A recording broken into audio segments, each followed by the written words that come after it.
va el número que les voy a decir que creo que les va a impactar.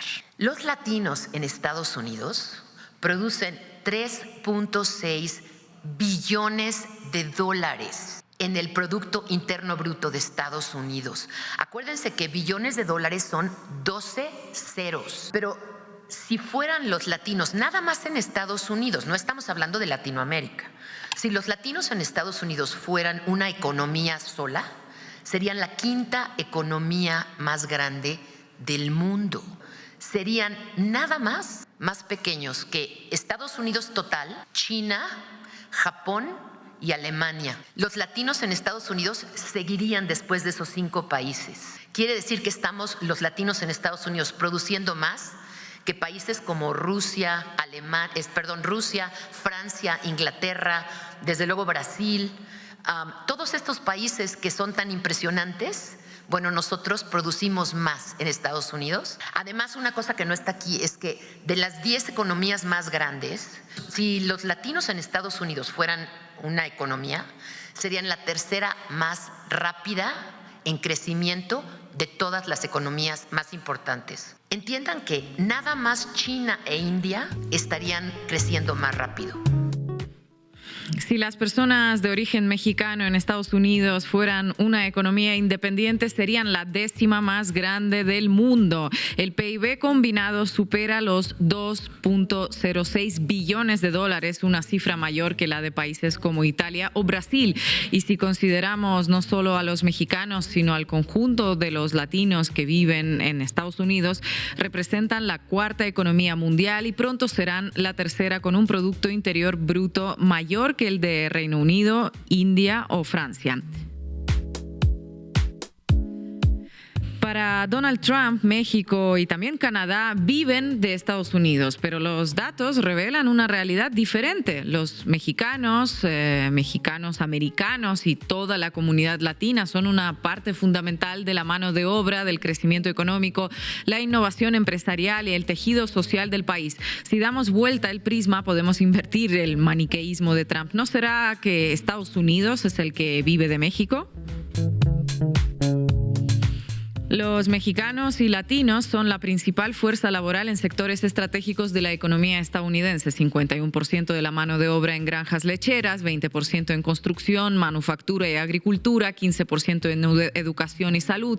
Sin esta mano de obra, buena parte de la industria alimentaria, la construcción y la producción industrial enfrentaría severas disrupciones. Los números contradicen el mito de que los inmigrantes son una carga, más bien constituyen un motor de crecimiento.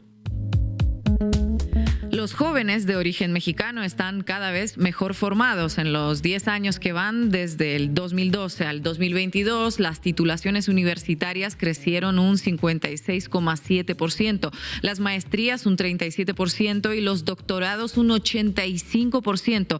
Lideran el crecimiento en campos estratégicos como ingeniería, tecnología, ciencia y matemáticas. Esto los proyecta como una fuerza laboral clave para el crecimiento económico de Estados Unidos. Al mismo tiempo, las empresas con dueños de origen latino crecieron un 44% en 5 años, mientras que el resto del ecosistema empresarial estadounidense permanece casi estancado. La dependencia de Estados Unidos de la mano de obra migrante, lejos de disminuir, está aumentando. Si ponemos la lupa en la juventud, hoy en día 1 de cada 4 jóvenes estadounidenses es latino y 16% son de origen mexicano. También se proyecta que un 78% de los nuevos trabajadores entre 2020 y 2030 serán latinos, un 78%. En los medios, esta realidad es invisibilizada, aunque constituyen el 11% de la población, apenas alcanza entre 1 y 2,8% de los roles protagónicos en televisión, películas y medios. Cuando aparecen se los estigmatiza, imágenes en colores sepia, guiones que hablan de crimen, de narcotráfico, 1000 clones del Chapo Guzmán invaden nuestras calles. Una narrativa que alimenta los prejuicios, aquello del bad hombre enunciado por Donald Trump. Los datos muestran que esa asociación entre latinos y criminalidad es falsa. No hay evidencia de que el aumento de la migración venga de la mano de un incremento de la criminalidad. De hecho, los inmigrantes tienen 60% menos probabilidades de ser encarcelados que los nativos de Estados Unidos. En las antípodas de las simplificaciones y los prejuicios, Claudia Sheinbaum destacó la dependencia mutua. A lo largo de la historia ha habido migración por dos razones. Una, la necesidad de las y los mexicanos de buscar una vida mejor para sus familias, y la otra, la necesidad de la economía de Estados Unidos de que haya trabajadores y trabajadoras que ayuden a desarrollar su economía, dijo. Sin latinos, Estados Unidos no volverá a ser grande. La baja en la tasa de natalidad de la población de origen anglosajón agravará en los próximos años la falta de mano de obra en áreas claves de la economía. Grande, pequeño o reventando por el aire, lo que Estados Unidos será, querido Donald, es latino, cada vez más latino. Y hoy en la base América Latina hablamos de remesas y del aporte que los mexicanos y las mexicanas y todos los latinos hacen a la economía de Estados Unidos. Bienvenidos y bienvenidas. La base América Latina. He estado repasando estas cifras de lo que representa la economía de los latinos para la economía general de Estados Unidos. Son bastante impresionantes. Me sorprende que no las tengamos tan presentes y visibles. Marco Terusci, ¿qué nos cuentas hoy? Es muchísimo lo que producen los latinos, los que están hace mucho, los que recién están llegando en Estados Unidos, lo que dejan en Estados Unidos y también lo que sale de remesas hacia México, pero hacia América Latina en general. Vamos a estudiar punto por punto y cómo Trump además quiere meter la mano en la lata, como diríamos en Argentina, de eso que son las remesas, que es mucho dinero. ¿Qué hablan de las remesas los medios? ¿Qué hablan de los migrantes los medios, más allá de la estigmatización de siempre, Estefanía? Bueno, ¿cómo hablan los medios cuando suben y bajan, aumentan y disminuyen las remesas? ¿Qué dice eso de su perspectiva sobre los migrantes en Estados Unidos, sobre los paisanos, como los llamamos? ¿Y qué expertos son los que citan para hablar de este tema? Que ahí está lo interesante. Está interesante. Y hoy contaremos con el doctor en economía del Centro de Estudios del Capitalismo Contemporáneo, Óscar Rojas. Vamos a arrancar, Juanma. Debí tirar más datos. Con Marco Terusci. Los migrantes mueven Estados Unidos, o al menos una gran parte de su economía, y no es una exageración. Pongámoslo en dato. Todos los latinos juntos en Estados Unidos, o sea, que son hijos de inmigrantes o inmigrantes recién llegados, que son 19.5% de la población, generan 3.6 billones de dólares al año, según el estudio de Latino Donor Collaborative. Medido así, representa cerca de la quinta economía del mundo, o sea, después de Alemania. Repito, todo lo que producen los latinos en Estados Unidos tiene el volumen de la quinta economía del mundo. Si solo se considera a los migrantes, o sea, no a los hijos de los migrantes nacidos en Estados Unidos, sino los que están migrando, la cifra del aporte es 1.6 billones de dólares, lo que se dice muchísimo. Se trata además de un aporte en ascenso. Entre el 2015 y el 2023, el PIB producido por los latinos dentro de Estados Unidos creció más del 50%. Los migrantes mueven Estados Unidos, decía. Vamos a ponerlo con más datos en algunos sectores. En las granjas lecheras, el 51% de los trabajadores son latinos. En el procesamiento de carne son el 45%. En la construcción el 29%. Y tienen un papel muy importante en trabajos que no son manuales. De las 500 empresas de la lista Fortune 500, o sea, las 500 más grandes de Estados Unidos, el 46% fueron fundadas por inmigrantes latinos o sus hijos. Esto último para romper también la idea de que los migrantes latinoamericanos solo se dedican a trabajos no cualificados. Y agrego el último dato antes de pasar al segundo punto para puntualizar en el aporte de los mexicanos en Estados Unidos y dimensionar el volumen de los aportes a la economía del país del norte. Si les parece, escuchemos en voz de Ana Valdés, directora del Latino Donor Collaborative. Si el total de los mexicanos en Estados Unidos que se identifican como mexicoamericanos fueran un país independiente, serían el 10º país más grande del mundo. Imagínense, Estados Unidos es el número 1. Después está China, Japón, Alemania, India. Los mexicanos en Estados Unidos serían la 10ª economía más grande del mundo. Los latinos, el día de hoy, son entre la 4ª y la 5ª economía más grande. Pero los mexicanos solamente los mexicanos, quitando a los venezolanos, a los colombianos, a los argentinos, a todos los demás latinos, serían la 10ª economía más grande del mundo. Imagínense lo que es esa ecuación cuando vemos que nosotros somos 130 aquí, casi 40 allá, con este PIB y con el PIB de México. Esta sinergia es increíble, es una oportunidad tremenda. Bueno, lo acaban de escuchar, la 10ª economía del mundo. Eso es lo que representa el aporte y producción de los mexicanos en Estados Unidos. Y ese volumen de dinero producido, que es un montón, muchísimo dinero, va por un lado al consumo interno dentro de Estados Unidos, o sea, en la rueda de la economía estadounidense. Y otra parte se dirige a las remesas, o sea, el dinero que envían los mexicanos o hijos de mexicanos a sus familias en México. Y no solo mexicanos, todos los migrantes en Estados Unidos envían dinero a sus países de origen, porque eso es uno de los objetivos de la migración, ayudar a las familias.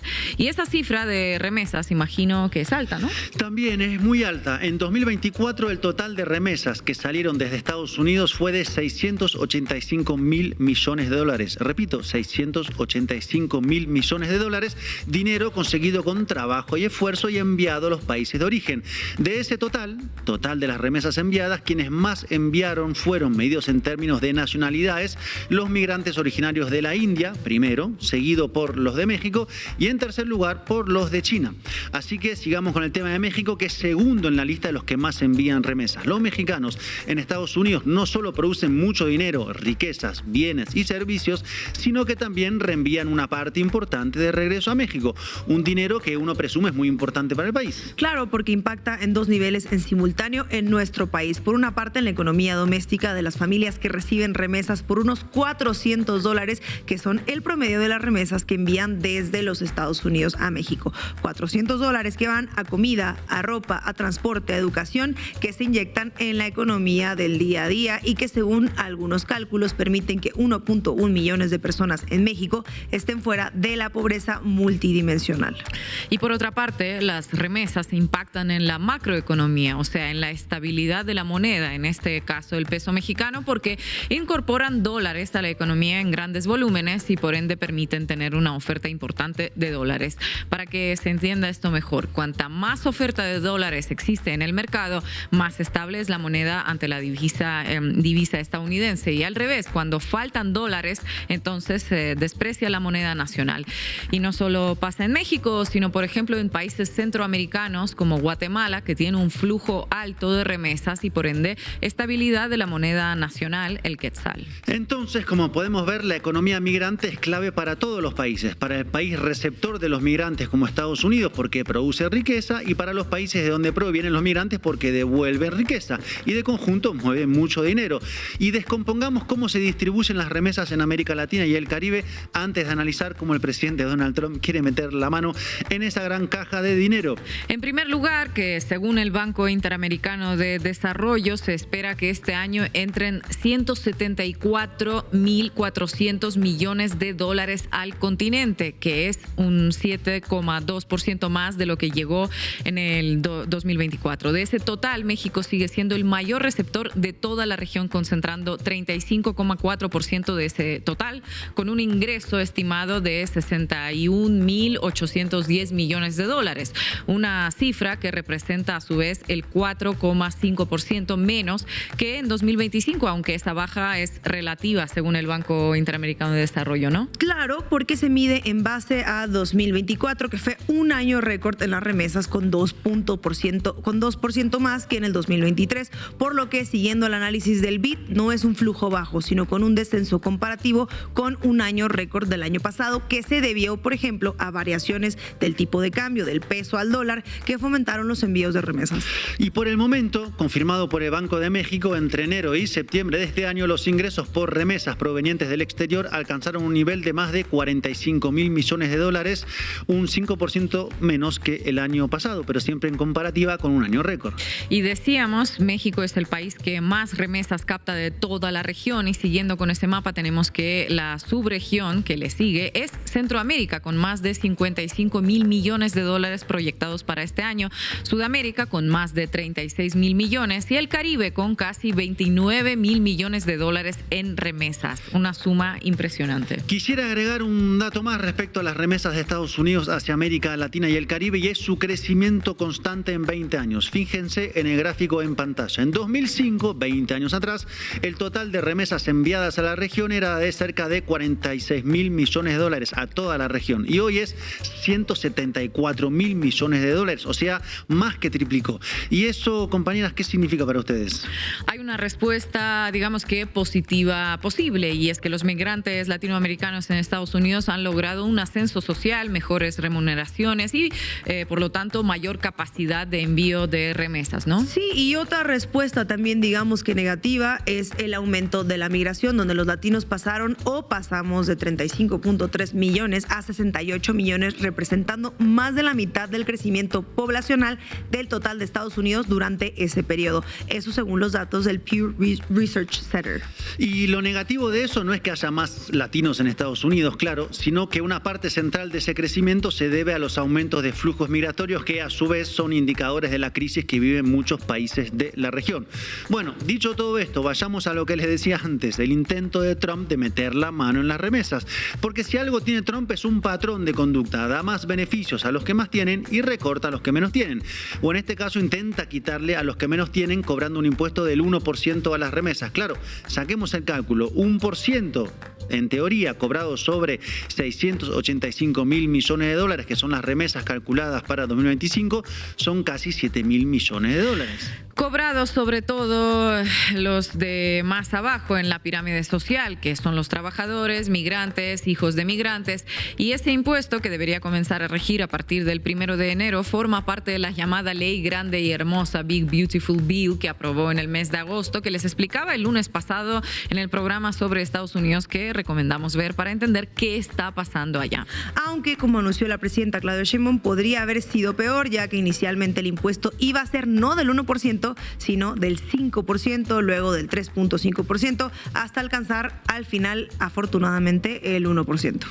Finalmente, en la minuta del Senado de los Estados Unidos, en el caso de las remesas, hay, yo diría, logros muy importantes, y ese logro es de nuestros paisanos y paisanas, principalmente por el envío de cartas a sus senadores, sobre todo aquellos que tienen la doble nacionalidad, que fue algo que se impulsó y llegaron muchísimas cartas de las y los senadores que fueron a visitar a senadores de Estados Unidos para pedir pues que no hubiera impuesto a las remesas. ¿Cómo queda la redacción? Queda 1%, pero solamente para las remesas que se envían en efectivo. Todas las transferencias electrónicas tienen 0% de impuesto y más del 90% se envía por transferencias electrónicas. Para aquellos que envían en efectivo, el viernes de esta semana vamos a anunciar un programa especial a través de la tarjeta de Finabien para poderles reembolsar ese 1%. Dos cosas acá son importantes, que el 1% cobrado será solo sobre las remesas en efectivo, un dato muy importante en particular porque según el Banco de México, entre enero y septiembre el 99% de las remesas fue por transferencias electrónicas y no en efectivo, y habrá un reembolso a quienes pagan ese 1% a través de la entidad gubernamental financiera de bienestar. Y a su vez que se implementa una tarjeta financiera para el bienestar que permite transferir directamente desde Estados Unidos a México, y es considerando una transferencia electrónica entre cuentas y no un envío tradicional en efectivo. Conclusión, no debería haber impacto para los mexicanos en Estados Unidos. Y aquí, claro, se busca garantizar la continuidad del flujo de las remesas, que son tan importantes para la economía mexicana, tanto para los hogares como para la macroeconomía. Pero también hay algo más, un reconocimiento o cuidado de los mexicanos que están en Estados Unidos, considerándolos parte de la nación y, por lo tanto, destinatarios de políticas públicas. Decimos que las y los hermanos mexicanos que están en los Estados Unidos son héroes y heroínas que han salido adelante, valerosos, valerosas, y nosotros no solo los vamos a reconocer siempre, sino además vamos a apoyar siempre a nuestros hermanos del otro lado de la frontera. Y saben que siempre aquí está su casa. Gracias por todo lo que hacen por sus familias y gracias por todo lo que hacen por México. Los migrantes, sus hijos, mexicanos, latinos, de donde sea del mundo, mueven una parte muy importante en la economía de Estados Unidos, decía al inicio de la sección. Un aporte que el presidente Donald Trump no agradece y al contrario se dedica a perseguirlos con racias y redadas, pero que sí reconoce fácticamente al querer quitarle un porcentaje a las remesas, quitarle a los que menos tienen y beneficiar a los millonarios de su clase, la fórmula económica de Trump. En cuanto a América Latina, el continente es mucho más dependiente de las remesas que hace 20 años, lo que es un indicativo de lo que no se logró en estos años, a excepción de algunos países que sí están creciendo y mucho, como México y Brasil, pero eso ya es tema para otro programa. Eso es tema para otro programa y lo vamos a sacar. Gracias, compañero. El asunto es que nosotros vamos a defender a nuestros hermanos y hermanas siempre, y consideramos absolutamente injusto que se le ponga un impuesto a las remesas. Entonces vamos a seguir. Pasó por el Congreso, ahora tiene que pasar por el Senado. Y a todos nuestros hermanos y hermanas allá también que sigan enviando a sus senadores, senadoras que no están de acuerdo con esto, porque es discriminatorio. Ellos ya pagan impuestos. No es que no paguen impuestos, ya pagan impuestos. Entonces sería una doble tributación que además pues no está permitida por un convenio, un acuerdo que se firmó entre el gobierno de Estados Unidos y México. Compañera, adelante. Vamos arriba, como los migrantes en Estados Unidos. Cuéntamelo todo y exagera, con Estefanía Veloz. Imaginen que tienen un vecino que durante 30 años les quitó el agua, les bloqueó el camino a las escuelas y les cerró la tienda donde compraban sus alimentos. Sus hijos tuvieron que irse a trabajar a otra ciudad para sobrevivir y ahora ese vecino escribe columnas en periódicos diciendo que ustedes son unos fracasados porque dependen del dinero que les mandan sus hijos. Algo similar está pasando en la cobertura mediática de las remesas en México. ¿Y quién sería ese vecino en esta historia, Estefanía? Porque supongo que no es un cualquiera, ¿no? No, de hecho son los mismos que durante décadas implementaron políticas que destruyeron el campo mexicano y forzaron a millones a emigrar, y ahora sus voceros mediáticos califican las remesas como una dependencia peligrosa o un incluso fracaso económico. Hablamos de un tal de la Madrid, recuerden este nombre o más bien apellido. Pero antes veamos quiénes son las voces que los medios eligen para hablar de las remesas. En muchísimas notas sobre el tema aparece Gabriela Siller, directora de análisis del Banco Base. Vamos a ver algunos ejemplos. El Financiero, el 4 de febrero del 2025, publicó una nota sobre el récord de remesas. Las remesas no son un logro de la economía mexicana, son el resultado de la falta de oportunidades laborales en el país, dijo Gabriela Siller. El Financiero, el 2 de junio del 2025, cuando las remesas cayeron, publicó: el desplome en las remesas se debe al deterioro del mercado laboral en Estados Unidos y al miedo que tienen los migrantes a salir a trabajar y enviar sus remesas por temor a ser deportados, dijo Gabriela Siller. Infobae, 2 de mayo de 2025, cuando las remesas subieron 1.3%. Las remesas mostraron un rebote después de 4 meses consecutivos a la baja. De cualquier manera, siguen mostrando un bajísimo crecimiento anual, dijo Gabriela Siller. Agencia Amexi, el 1 de abril del 2025. El mal dato de las remesas de febrero se debe al deterioro del mercado laboral en Estados Unidos, depreciado desde el peso y por el miedo a salir, por la posibilidad de ser deportado, dijo Siller. Gabriela Siller en todos los fregados, a ver si lo entiendo. Cuando las remesas suben y rompen récord, ella dice que no son un logro, sino un fracaso, porque reflejan falta de oportunidades. Cuando las remesas bajan, ella dice que es por el miedo y el deterioro del mercado laboral en Estados Unidos, otro fracaso, ¿no? Y cuando las remesas vuelven a subir, dice que de cualquier manera el crecimiento es bajísimo, tercer fracaso. ¿Hay algún escenario en el que las remesas sean algo positivo, que no sean un fracaso para esta señora? No, y vamos a ver por qué. Porque este es precisamente el punto, Marco. Explícanos algo. Y acá hay algo que los medios no explican. La afirmación de que las remesas no son un logro porque surgen de la falta de oportunidades tiene un problema lógico. Es como decir que el salario de un trabajador no es un logro porque surgió de la necesidad de comer. Claro que la migración tiene causas estructurales, pero eso no anula el hecho de que esos trabajadores están generando riqueza, enviando dinero y sosteniendo comunidades enteras. Una cosa es analizar las causas de la migración. Otra muy distinta es decir que el resultado del trabajo de millones de personas no es un logro. Igual es complicado confiarle todo a un analista porque como todas las personas pues se pueden equivocar. No solo en este caso, pero en este caso específicamente responde a preferencias políticas o vamos a llamarle filias y fobias que nos hacen pensar sobre los análisis anteriores. ¿A qué me refiero? Pues que en agosto del 2024 Gabriela Siller declaró que si se aprobaba la reforma judicial México entraría muy posiblemente en una recesión. Dijo textualmente que el costo sería equivalente al 1.9% del PIB y que habría una recesión económica similar a la que ocurrió en el 2019. A ver, usó posiblemente como un escudo diciendo esto podría o no pasar, pero su declaración, la declaración de Gabriela Siller Pagasa, actualmente directora de análisis económico del Grupo Financiero Base, tiene muchas implicaciones, como por ejemplo influir en una idea negativa sobre la reforma y por eso tiene opiniones negativas, Ina. La reforma finalmente se aprobó y según el INEGI, México creció 1,2% en 2024, es decir, no hubo recesión. Después te puede gustar más o menos el índice de crecimiento, pero recesión no hubo. La predicción catastrófica no se cumplió, una predicción que por otro lado han hecho, no sé, Ken Salazar y demás. Sin embargo, bueno, Gabriela Siller sigue siendo la voz autorizada que los medios citan para interpretar cualquier dato económico sobre remesas. A pesar de haberse equivocado. Y hay otro detalle. Banco Base, donde trabaja Siller, es un banco privado de Monterrey que se especializa en vender productos de cobertura cambiaria, forwards, y opiniones y opciones y swaps. Bueno, a ver, para los que no estamos familiarizados con todo este mundo financiero de productos financieros, ¿qué significa exactamente que su negocio sea vender coberturas cambiarias? Porque eso sería relevante para entender sus declaraciones públicas, sus análisis. Su análisis. Sí. Esto es muy importante porque significa que Banco Base gana dinero cuando las empresas tienen miedo de que el peso se devalúe o que haya una inestabilidad económica. Las coberturas son seguros financieros contra esa volatilidad. Cuando un analista de banco sale a decir que viene una recesión, que el peso se va a desplomar o que hay alarmas económicas, las empresas corren a comprar a estos productos y presumiblemente podrían hacerlo en lugares como Banco Base, donde trabaja Gabriela Siller, que nunca tiene opiniones positivas.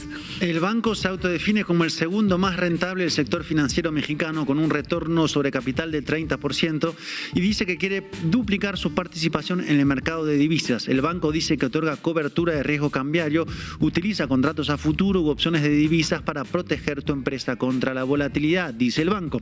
Podríamos inferir que su negocio crecería cuando hay más incertidumbre. Ah, amigo, entonces tenemos una analista cuyas predicciones alarmistas no se cumplen, que trabaja para un banco cuyo modelo de negocio se beneficia, según la descripción del propio banco, pues de generar alarma económica y que pues tiene una trabajadora que es citada en prácticamente todos los medios como la voz experta sobre remesas. Aún a partir de que se equivocó, ¿no? Pero bueno, vamos a ver a otro experto, a Enrique de La Madrid, que publicó una columna en el Universal titulada ¿El crecimiento de las remesas, éxito o fracaso de México? Enrique de La Madrid Cordero, hijo de Miguel de La Madrid Hurtado, el presidente que inició el modelo neoliberal en México entre el 82 y el 88. Él mismo fue secretario de Turismo con Peña Nieto en el 15 hasta el 2018 y antes fue director de Bancomex de 2012 al 2015. También trabajó en HSBC como director de Relaciones Institucionales y en JP Morgan o JP Morgan. Por cierto, acaba de ser aspirante a la presidencia en las elecciones del año pasado en México en el PRI. Ese sería su antecedente. Me interesa muchísimo qué argumenta exactamente en esa columna, porque con ese currículum me imagino que no es precisamente un defensor de las políticas redistributivas ni de la intervención del Estado en la economía ni de tomar los medios de producción. Qué lista eres, Ina. Si no te lo han dicho, eres listísima. Vamos a leer textualmente lo que escribe. Dice, es muy peligroso que tantos mexicanos dependan cada vez más de las remesas. Por un lado, esto puede haber fomentado que los mexicanos sean menos exigentes respecto a la mala calidad de servicios que reciben del gobierno y menos exigentes de que haya empleos mejor pagados en el país, pues es tener un sustituto. Está diciendo que las remesas funcionan como un sustituto que hace que la gente no exija mejores servicios públicos. Algo así es confuso y no o...? No, mira, llámame mal pensada, pero me parece que está culpando a las familias que reciben remesas de ser conformistas o algo así. Y hay más, también escribe, las remesas no son producto de una política gubernamental exitosa, sino del esfuerzo y trabajo de condiciones frecuentemente difíciles de millones de mexicanos en el extranjero. Bueno, eso suena razonable en la superficie, Estefanía, pero ¿cuál es el problema con este argumento? Porque efectivamente las remesas son producto del trabajo de los migrantes. Nadie está diciendo lo contrario. El problema es lo que omite y a dónde lleva este argumento. Dice que las remesas no son un logro gubernamental, como si alguien estuviera diciendo que el gobierno las está generando. Nadie está diciendo eso. Lo que sí se puede decir es que un gobierno puede crear condiciones para que la migración no sea forzada o para facilitar que las remesas lleguen con menos comisiones, o puede canalizar estos recursos hacia la inversión productiva. Pero él no habla de esto. Su conclusión es que las remesas vuelven conformista a la gente y remata diciendo: esta dependencia reduce nuestra autonomía como país y nos vuelve un país más vulnerable a las decisiones de nuestro vecino en Estados Unidos o en el norte. Nuestra economía y nos vuelve vulnerables, como si él y las familias que reciben remesas en Michoacán o en Oaxaca fueran parte del mismo nosotros. Pero él trabajó en HSBC, en JP Morgan, bancos que precisamente se benefician de la integración financiera con Estados Unidos. Y es que, por cierto, hasta donde yo recuerdo, él fue un entusiasta del TEMEC y escribió una columna titulada La amenaza de disolver el TEMEC, el acuerdo que nos hizo una región imparable. El artículo dice al final: nuestra unión no solo define nuestra prosperidad, sino nuestra capacidad de enfrentar los retos del mundo como una región imparable. ¿Dónde estaba su preocupación por esa autonomía cuando se firmaban tratados comerciales que subordinaban a la economía mexicana? Entonces, para De la Madrid sería cuando las élites financieras mexicanas trabajan para bancos estadounidenses, eso es integración global y oportunidades imparables. Pero cuando los trabajadores migrantes envían $300 a sus familias, eso es dependencia peligrosa que reduce nuestra autonomía. Pero vamos a desmontar el argumento central, que las remesas hacen que los mexicanos sean menos exigentes con el gobierno, y esto es un razonamiento típicamente neoliberal por 3 razones. Marco, tira la primera. Primera razón, no es que las remesas hagan conformista a la gente, es que décadas de políticas que destruyeron el empleo rural forzaron a la gente a emigrar, y las remesas son las respuestas de las familias ante el abandono que hubo del Estado. Decir que las remesas causan conformismo es como decir que los paraguas causan la lluvia. Segunda razón, culpar a los pobres de su situación. En lugar de preguntar por qué el Estado mexicano no generó empleos dignos durante 40 años de gobiernos neoliberales, preguntan por qué las familias no exigen más. Es la lógica de responsabilizar siempre a las víctimas. Si eres pobre y no protestas lo suficiente, entonces todo es tu culpa. Y tercera razón, compañera, que me parece la más importante, asume que el problema es que la gente tiene un ingreso alternativo al que daría el mercado laboral mexicano. Para el pensamiento neoliberal, lo ideal es que los trabajadores no tengan opciones, que dependen completamente del empleo que ofrecen las empresas. Las remesas, desde esa lógica, pues son peligrosas porque le dan a las familias un margen de maniobra, una autonomía que no depende del patroncito ni del mercado. Y eso, para quien defiende la disciplina laboral, la explotación, diríamos así, ¿no? Este es un problema. Como Miguel de la Madrid. Y hay una contradicción brutal que ningún medio señala cuando publica De la Madrid: porque hay millones de mexicanos trabajando en Estados Unidos que envían remesas. Porque tuvieron que emigrar, y emigraron porque las políticas del PRI, el partido de Enrique de la Madrid, donde militó 43 años antes de renunciar en diciembre del 2024, las generaron. Y el Tratado de Libre Comercio de América del Norte que firmó Salinas, la reforma al artículo 27 que privatizó los ejidos. La liquidación de la Compañía Nacional de Subsistencias Populares, que dejó a los campesinos sin comprador garantizado. La apertura comercial que permitió que el maíz subsidiado de Estados Unidos quebrara a millones de agricultores mexicanos. Todo eso lo implementaron los gobiernos del PRI. El Telecán, firmado por Carlos Salinas en 1994, permitió que el maíz estadounidense subsidiado compitiera contra los campesinos mexicanos, y eso es un problema. Los números son contundentes. Estados Unidos subsidiaba su agricultura con $16.000 millones anuales, México apenas con 1.3 mil millones al año. El precio del maíz pagado a los productores mexicanos cayó 66%. El sector agrícola perdió casi 2 millones de empleos entre el 93 y el 2003. Las importaciones de maíz pasaron de 2 millones de toneladas en el 92 a más de 10 millones en 2008. Entonces estamos hablando de que que el tratado comercial que firmó un gobierno del PRI destruyó la capacidad de los campesinos mexicanos de competir, los forzó a emigrar, y ahora otro político del mismo partido escribe columnas diciendo que las remesas que envían esos migrantes son un peligro que vuelve conformista a la gente. Es un nivel de contradicción que debería contextualizarse cuando se publica a este autor, ¿no? Como mínimo. Como mínimo, que no lo hacen los medios, pero lo vamos a hacer acá. Y si bien el tema de las remesas es complejo y tiene aristas, antes de terminar la sección hablemos sobre la cobertura de la iniciativa del gobierno actual para intentar blindar al país y mejorar la comunicación de los migrantes sin exponerlos a que el país, que Estados Unidos, tenga control sobre las remesas y esas remesas millonarias. Ya habías mencionado tú, Marco, la tarjeta Fina Bien Paisano, anunciado por la presidenta Claudia Sheinbaum. La tarjeta Fina Bien Paisano cobra $2,99 por la transacción, una de las comisiones más bajas del mercado. Permite enviar hasta $2,500 diarios y 10,000 mensuales. Según la Procuraduría Federal del Consumidor, es una de las mejores opciones para enviar remesas. Ya tiene más de 67,000 usuarios y ha canalizado más de $22 millones. Para ponerlo en perspectiva, Western Union, un banco que conocemos bien los argentinos, cobra hasta $8 por envío más un tipo de cambio desfavorable. Finabien cobra 2,9%, vean la diferencia. Una familia que envía remesas cada mes puede ahorrar entre $60 y $100 al año solo en comisiones. Y si envía en efectivo a partir del 26, también evita el impuesto del 1%. Eso suena como una política pública que beneficia directamente a las familias migrantes. ¿Y cómo titularon los medios esto cuando se presentó la alternativa gubernamental para recibir remesas? Me pregunto. El Universal publicó una columna de Mario Maldonado titulada El Banco de Bienestar y la bomba de las remesas. La columna sugiere sin pruebas verificables que entre el 20 y el 30% de las remesas podrían ser producto de lavado de dinero, citando cálculos no oficiales de banqueros, y dice eso en forma confidencial, tipo, ¿qué vamos a hacer con las remesas, no? Cálculos no oficiales de banqueros confidenciales, o sea, rumores de los competidores privados del banco público presentados como si fueran datos verificables. A quienes les conviene que no haya un banco que mande remesas. La revista Expansión lo llamó un elefante blanco y un monstruo costoso. Bomba, fracaso, elefante blanco, monstruo costoso, dinero del cielo, ¿no? De los aviones. Esas son las palabras que eligieron para describir una institución pública que busca reducir las comisiones, las ganancias que pagan las familias migrantes. ¿Y ustedes creen que usan ese mismo vocabulario para describir las comisiones abusivas de Western Union o MoneyGram? Pues no.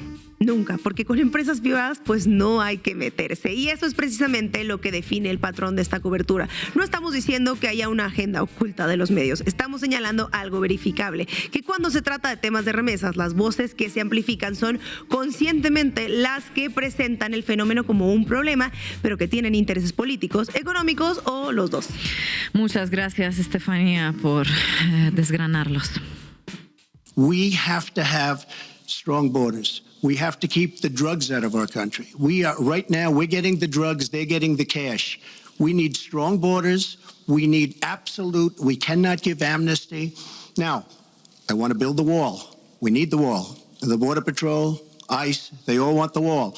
We stop the drugs. We shore up the border.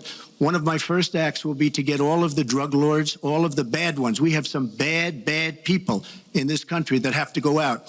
We're going to get them out. We're going to secure the border. And once the border is secured, at a later date, we'll make a determination as to the rest. But we have some bad hombres here, and we're going to get them out.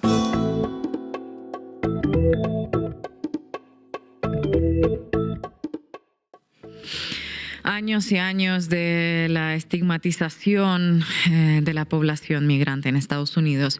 Hoy nos acompaña el doctor en economía del Centro de Estudios del Capitalismo Contemporáneo, Óscar Rojas. Óscar, muchísimas gracias por estar en la base. Muchísimas gracias por esta invitación. Óscar, ¿cómo se explica esta disminución en el envío de las remesas este año que estuvimos repasando recién?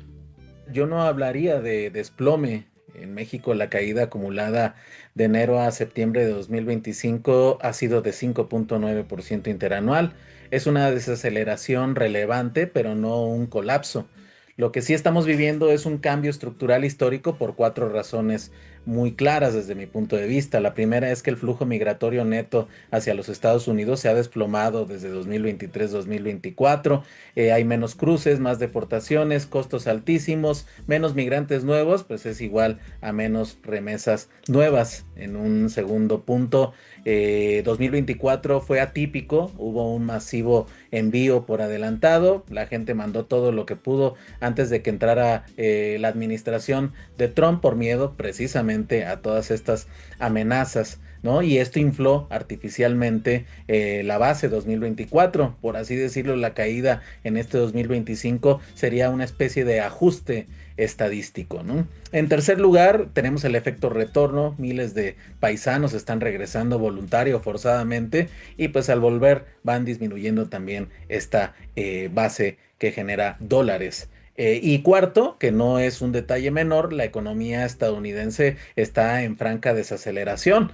El desempleo hispano ya supera el 6%, la construcción y los servicios se han enfriado, y pues obviamente que esto devela también la crisis interna que hemos estado señalando sobre la hegemonía y la economía de los Estados Unidos. En resumen, no creo que sea un tema de un desplome, insisto, sino también que se trata de todo un cambio de época que estamos viviendo. Oscar, gracias por estar en la base de América Latina. ¿Cuáles podrían ser las consecuencias para las economías de América Latina del impuesto o arancel de Trump sobre las remesas?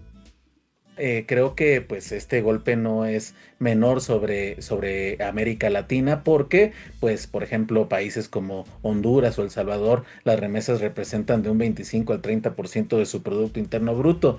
Para México, aunque solo representa el 4%, pues estamos hablando de alrededor de 7-8 millones de familias que por cada punto porcentual de un posible impuesto adicional a las remesas podría significar un impacto de 1.500, 2.000 millones de dólares menos al año, que dejan de llegar a la mesa de los hogares, ¿no? Y bueno, pues también esto tiene un efecto multiplicador negativo en el consumo, y por supuesto pues se crea una serie de modalidades de informalidad financiera que buscarían darle la vuelta a estas nuevas medidas. En el fondo, un impuesto a las remesas sería una medida regresiva que castiga, por supuesto, a los hogares más pobres, y que pues al mismo tiempo tienen un efecto también, porque esto nos habla, como señalábamos hace un segundo, sobre la ralentización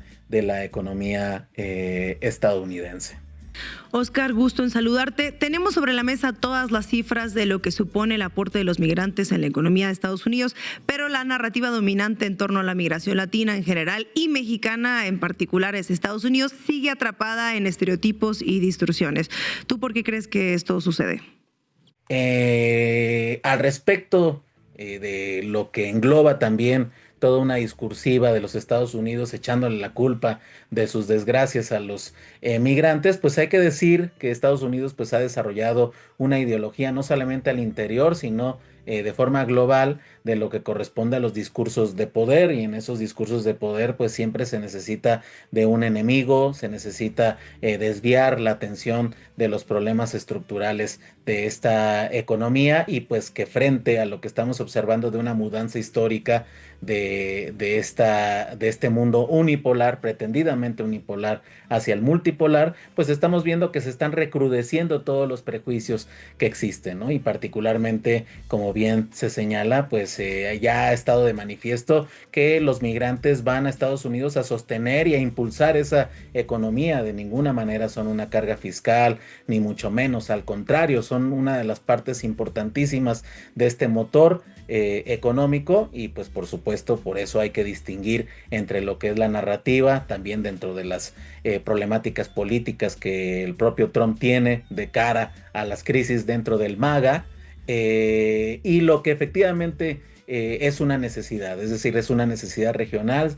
Hay una integración de facto ya, por lo tanto pues la fuerza laboral es uno de sus motores. Entonces esta paradoja tendrá un momento límite desde mi punto de vista. Lo que hay que seguir insistiendo es, como en todo momento, seguir enfatizando el valor del trabajo, ¿no?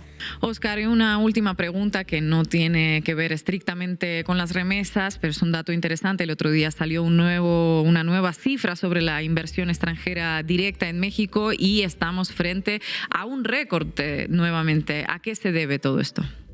Ha existido en este entorno global, en este recambio de la geoeconomía, esta noticia para nuestro país en el sentido de el alcance de máximos históricos de la inversión extranjera directa, arriba de 40,000 millones de dólares. No es un detalle menor. Un primer elemento para explicar esto es algo que ya estábamos viendo desde el inicio de la guerra arancelaria de los Estados Unidos y este recambio geopolítico, en el sentido del concepto del nearshoring o la relocalización cercana que se está experimentando, ¿no? Es decir, México está en una condición geográfica muy importante, geoestratégica, debido a su cercanía y debido al nivel de anclaje de muchos de los sectores productivos más importantes actualmente, como por ejemplo el automotriz, ¿no? Entonces,